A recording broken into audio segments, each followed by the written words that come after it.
नमस्कार दोस्तों। आज हम लोग देखेंगे इस वीडियो में कि सोलर सिस्टम यानी सौर मंडल के बारे में हम लोग अध्ययन करेंगे। तो ये जो सौर मंडल है क्या चीज, इसमें कौन कौन से इसके सदस्य होते हैं, इसके मुखिया कौन होते हैं, इसके बारे में हम लोग बखूबी विस्तृत से जानने का कोशिश करते हैं। तो हम लोग जानते हैं कि सौर मंडल का जो मुखिया होते हैं वो होता है आपका सूर्य होता है। और ये जो सूर्य है, सूर्य के चारों ओर जितने सारे भी आकाशीय पिंड घूमते हैं, चक्कर लगाते हैं, सारे ही सौर मंडल के दायरे में आते हैं। उसी का एक फैमिली, उसी का सदस्य के रूप में हम लोग जाने जाते हैं। ये जो सौर मंडल है, एक एक करके हम लोग समझने की कोशिश करते हैं। सौर मंडल में खास तौर पर हम लोग का ग्रह का समावेश होता है क्योंकि सूर्य के चारों ओर जो आकाशीय पिंड घूमते हैं, चक्कर लगाते हैं, उसको हम लोग ग्रह की संज्ञा देते हैं, ग्रह के नाम से जानते हैं।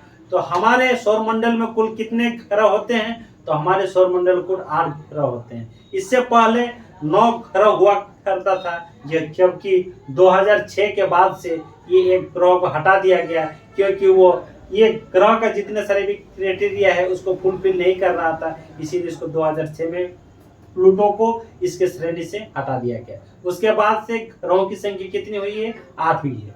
तो चलिए देखते हैं।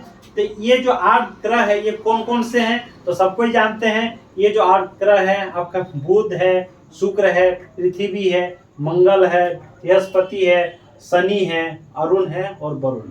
ये जो कुल 8 ग्रह है, इसमें कौन किधर से घूमता है, किसका क्या लक्षण है, किसका कितना उपग्रह है, इसके बारे में हम लोग देखते हैं। तो सबसे पहले हम चर्चा करेंगे कि सौर मंडल का जो सोलर सिस्टम है, इसमें इसको 2 हिस्सों में इसको मैंने बांट देते हैं। सबसे पहले हम लोग जानते हैं कि आंतरिक ग्रह कौन से होते हैं और बाह्य ग्रह कौन होते हैं। तो आंतरिक ग्रह के रूप में हम लोग जानते हैं कि इधर का 4, जो इधर के मैंने 4 लिखे हैं, ये है आपका बुध। उसके बाद कौन होता है? आपका शुक्र, पृथ्वी, मंगल। ये 4 ग्रह जो है हम लोग का आंतरिक ग्रह के रूप में हम लोग जानते हैं।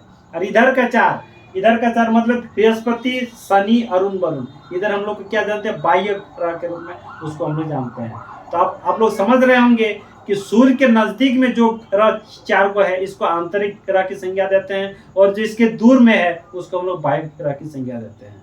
इसके बाद हम लोग जानेंगे ये जो 8 ग्रह है ये किधर से घूमती है, इसके क्या क्या है, इसका नेचर क्या क्या है, इसे क्या क्या पाया जाता है, इसके बारे में थोड़ा सा चर्चा करते हैं। तो सूर्य क्या है? सूर्य हम लोग जानते हैं एक जगह स्थिर है और उसके चारों ओर ये जितने सारे भी ग्रह होते हैं, ये आकाशीय पिंड होते हैं, ये घूमते हैं। तो हम लोग जानते हैं कि सूर्य के चारों ओर जो भी आकाशीय पिंड घूमते हैं वो क्या है? आपका ग्रह कहलाता है। और ग्रह के चारों ओर जो आकाशीय पिंड घूमता है उसको क्या बोलते हैं? उपग्रह बोलते हैं। तो सबसे नजदीकी अगर ग्रह की बात करेंगे, सूर्य से सबसे नजदीक ग्रह वो कौन सा है? बुध है। और सबसे दूर की ग्रह कौन है? आपका वरुण है। तो अगर सूर्य से दूरी के अनुसार ग्रहों का क्रम किस टाइप से हम लोग देखेंगे, किस तरह से देखेंगे, तो सबसे पहले होता है आपका बुध, उसके बाद होता है शुक्र, उसके बाद हम लोग का अर्थ होता है, आपका अर्थ होता है, उसके बाद मंगल होता है, उसके बाद जुपिटर यानी बृहस्पति होता है, उसके बाद शनि, उसके बाद अरुण और फिर वरुण।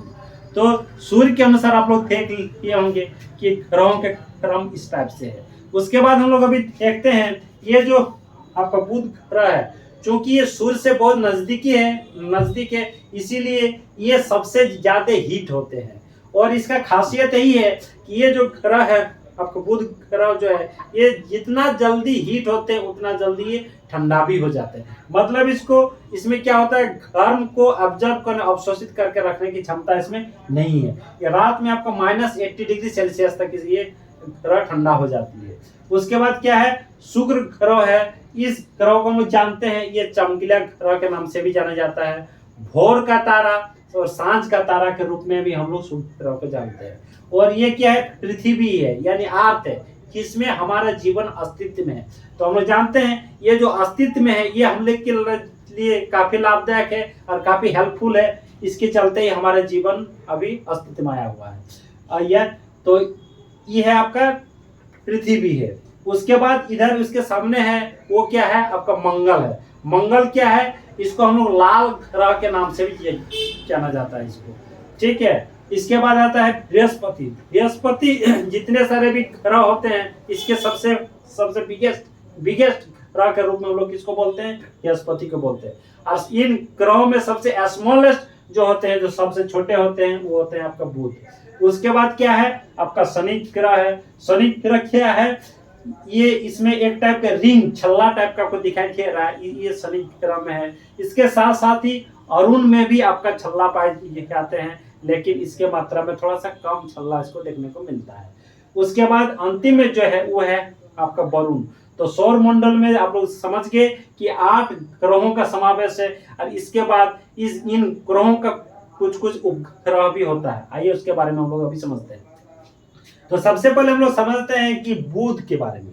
तो ये चूंकि सूर्य से बहुत नजदीकी है, इसीलिए इसमें कोई उपग्रह नहीं होते हैं, इसका कोई उपग्रह नहीं होता। मतलब इसका जो अट्रैक्शन पावर है, हो सके इसको खींच के उसको इसके अंदर समाहित कर लिया होगा, इसीलिए इसका कोई उपग्रह नहीं होता।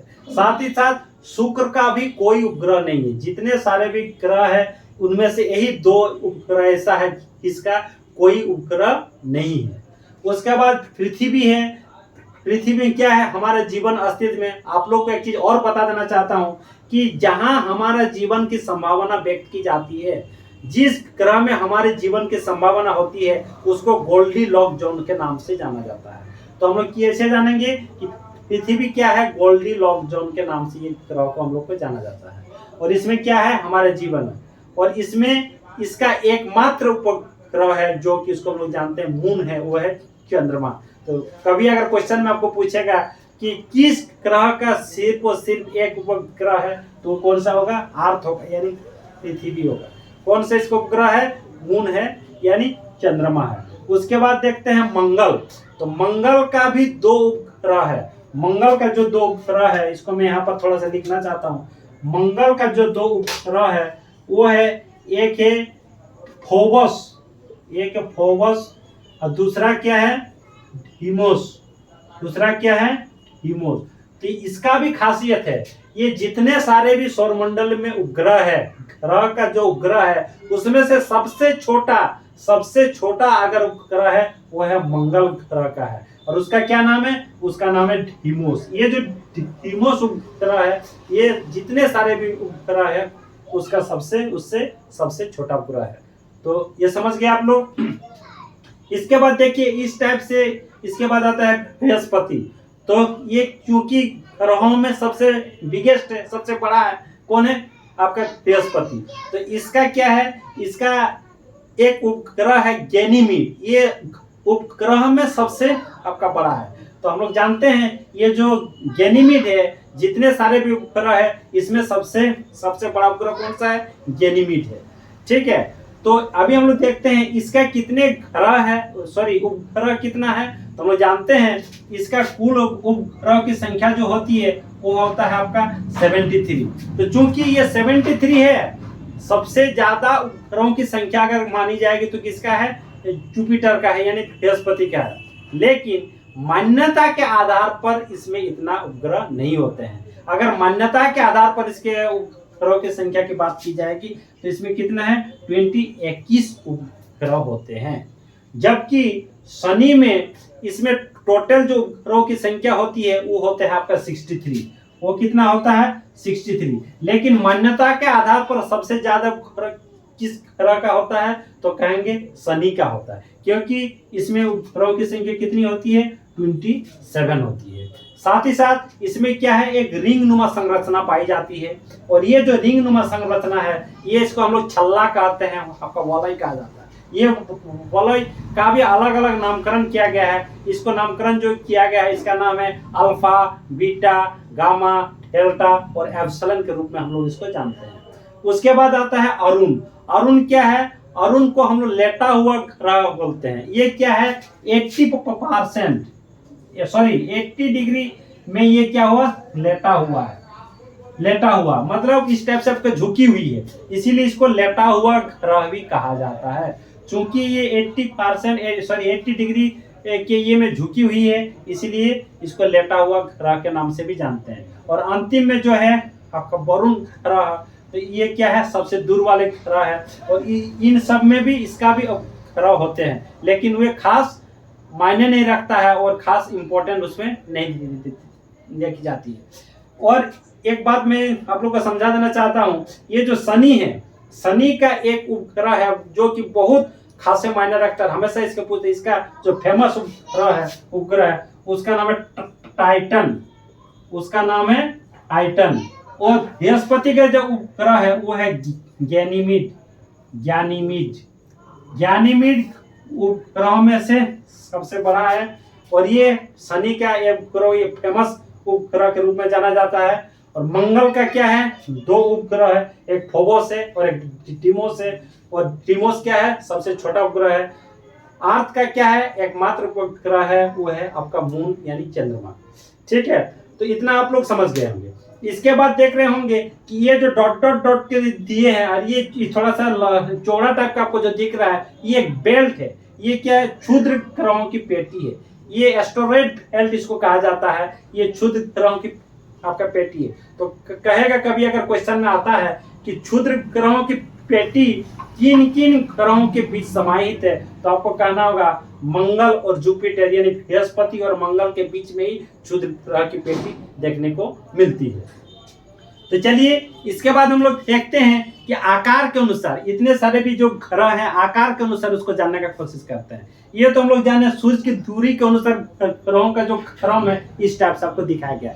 अभी आकार के अनुसार अगर घटते क्रम में हम लोग देखेंगे तो सबसे पहले सबसे बड़ा ग्रह कौन सा होगा, वो है आपका बृहस्पति, उसके बाद शनि, उसके बाद अरुण, उसके बाद आपका वरुण, उसके बाद कौन है, उसके बाद आपका पृथ्वी आता है, उसके बाद कौन है, शुक्र आएगा, उसके बाद मंगल, और सबसे छोटा जो है वो है आपका बृहस्पति है, सॉरी आपका बुध है।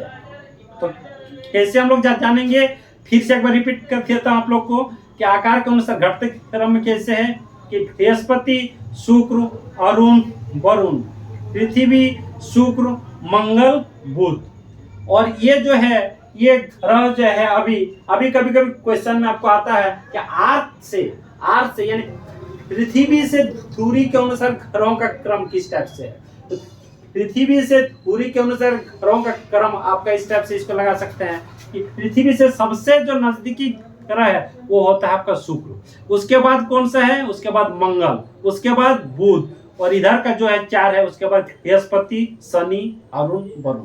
तो ये पृथ्वी से मतलब इसके दूरी के अनुसार ग्रहों के इस क्रम में है। फिर से एक बार रिपीट कर देता हूँ, ये है आपका पृथ्वी हो गया अपने आप में, उसके बाद क्या है उसके नजदीकी शुक्र, फिर मंगल, फिर बुध, बृहस्पति, शनि, अरुण, वरुण। तो इतना तो आप लोग को समझ में आ गया होगा कि इन ग्रहों में क्या है। इसका एक खासियत और है, इसमें से हम लोग 2 नंबरिया ग्रह के रूप में नाम जानते हैं, मतलब उसका नेचर कुछ अलग है। वो कौन कौन सा है, ये जो आपका शुक्र है, यहाँ पर दिया जाता है, ये शुक्र ग्रह जो है और अरुण है, इन दोनों ग्रहों को हम लोग 2 नंबरिया ग्रह के रूप में जानते हैं। कैसे, तो हम लोग जानते हैं कि इन लोग के जो घूर्णन की दिशा होती है मतलब परिक्रमण की, जो सूर्य के चारों ओर जो आपको परिक्रमण करता है, इसकी जो दिशा होती है ये बाकी सबसे ये विपरीत होती है। बाकी सब कैसे घूमती है, पश्चिम से पूर्व की दिशा में घूमती है, जबकि शुक्र और अरुण आपका पूर्व से आपका पश्चिम दिशा की ओर मूवमेंट है इसका। इसीलिए इन दोनों का नेचर चूंकि अलग है, इसीलिए इसको हम लोग 2 नंबरिया ग्रह के रूप में जानते हैं। साथ ही साथ वो हम एक से कर दिए कि 2 नंबरिया, एक आपको याद रखने के लिए। और साथ ही साथ ये जो है इसमें बाकी ग्रह में क्या होता है, सूर्योदय और सूर्यास्त का जो ये है दिशा है वो इन दोनों में अलग है। ये इन दोनों में क्या होता है, आपका सनराइज होता है आपका वेस्ट में और सनसेट होता है ईस्ट में। और बाकी सब में क्या होता है, बाकी सब में आपका होता है सनराइज ईस्ट में और सनसेट होता है वेस्ट में। तो खास उसका विपरीत इन दोनों ग्रह में देखा जाता है, इसीलिए इसको हम लोग विपरीत ग्रह या इसको याद रखने के लिए हम लोग इसको 2 नंबरिया ग्रह के रूप में भी हम लोग जानते हैं। तो आई होप आप सभी समझ गए होंगे कि किसमें क्या। एक चीज और वो समझा देना चाहता हूँ, सबसे गर्म ग्रह की अगर बात किया जाएगा तो हो जाएगा बुध, और सबसे ठंडा ग्रह की बात की जाएगी वो होगा आपका वरुण। तो आप सभी समझ गए होंगे सौर मंडल का इसमें कौन क्या है, कैसे क्या है, सारे चीज के बारे में आप लोगों को जानकारी हासिल हो गया होगा। तो ठीक है, फिर हम लोग नेक्स्ट वीडियो में मिलेंगे इससे ज़्यादा और जानकारी के साथ। तब तक के लिए धन्यवाद, थैंक यू।